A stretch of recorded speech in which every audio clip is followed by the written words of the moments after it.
측천무가 권력을 잡는 과정은 아주 냉정하고 비정했지만 탁월한 정치 감각과 그녀의 결단력으로 당의 번영기를 열었던 거예요.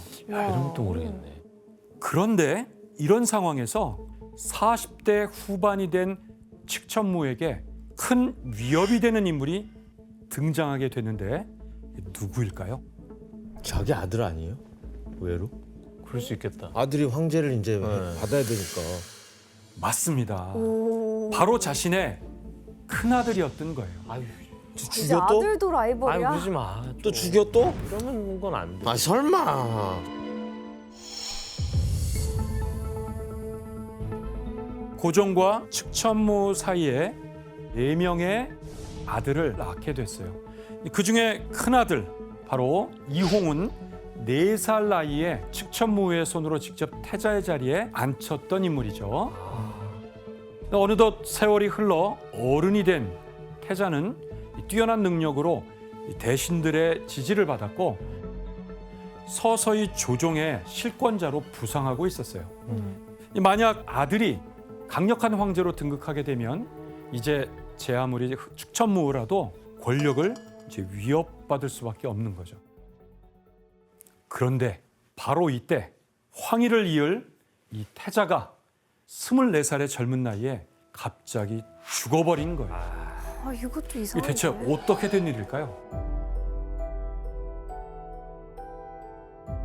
소숙비의 두 공주가 유폐되어 거의 40살이 되도록 출가를 못하고 있자 태자는 이를 측은히 여겨 고종 황제에게 혼사를 건의했다가 황후가 노하여 태자 이홍을 독살했다. 자기 아들을. 일찍이 측천무가 죽인 소숙비의 딸들을 불쌍히 여겼다는 그 사소한 이유만으로 태자에게 독을 먹여 죽여버렸다는 거예요. 태자로 착봉시키기 위해서 이 정적들까지 제거했던 측천무가 직접 아들을 독살했다는 게 정말 놀랍지 않습니까? 말도 안 돼. 이후 둘째 아들 이현이 태자가 됐어요. 이 둘째 아들은 장남보다도 이제 더 능력이 뛰어나고 성품까지 좋아서 강력한 지지를 받았어요. 또다시 측천무가 밀려날 게 뻔한 상황인 거죠. 결국 태자가 된 지 5년 만에 둘째 아들을 반역죄로 몰아서 결국 폐위시키게 됐어요. 진짜 무서운 엄마야. 몇 년 뒤에 둘째 아들은 스스로 목숨을 끊어서 비극적인 죽음을 맞고 말았어요. 이제 당연히 측천무는 셋째 아들을 태자로 책봉하게 됐어요. 이 정말 무서웠겠어요. 이 형들이 죽어나가는 걸 보고. 하기 싫다고 할 것 같은데. 그런데 683년 또다시 측천무의 운명을 뒤흔드는 대사건이 발생하게 됐습니다. 바로 남편인 고종 황제가 56세의 나이에 죽음을 맞게 된 거예요. 결국 셋째 아들인 이철이 당나라의 4번째 황제인 중종에 즉위하게 됐어요. 그는 황제 자리에 오르자 어머니가 권력을 장악한 그런 상황을 뒤집고 싶어 했던 거예요.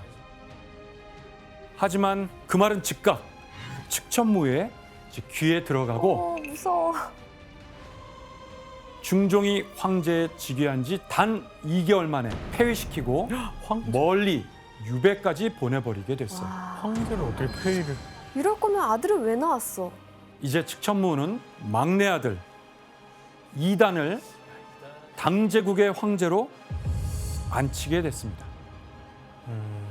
그렇다면 측천무는 넷째 아들이자 마지막 아들인 예종을 어떻게 되겠어요? 야, 너도 징하다. 어떻게 황제에 오를 생각을 하니? 뭐 이러지 않았을까요?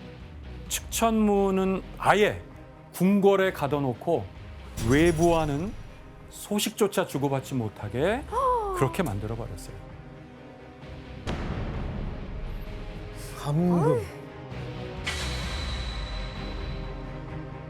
마지막 아들까지 저렇게 견제한 걸 보면은 그냥 처음부터 자기 스스로 황제가 되고 싶었던 거 아니에요? 처음부터 그랬는지는 알 수 없지만 바로 이 즈음 측천무는 이제 자신이 직접 황제의 자리에 오르고 싶다는 꿈을 아주 구체적으로 그려보게 된 것 같아요.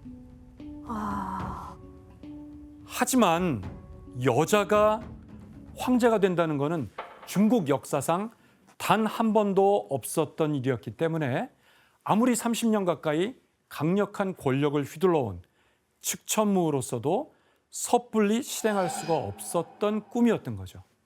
그래서 측천무는 황희계승을 정당화하려는 작업을 진행했는데 자신의 친정인 무씨 가문을 당나라 최고의 집안으로 승격을 시킨 거예요. 아, 하지만 측천무가 스스로 황제가 되려는 행보는 역시 격렬한 반대에 부딪히게 됐어요. 심지어 그동안 편을 들었던 신하들마저도 하나둘씩 등을 돌리게 됐어요.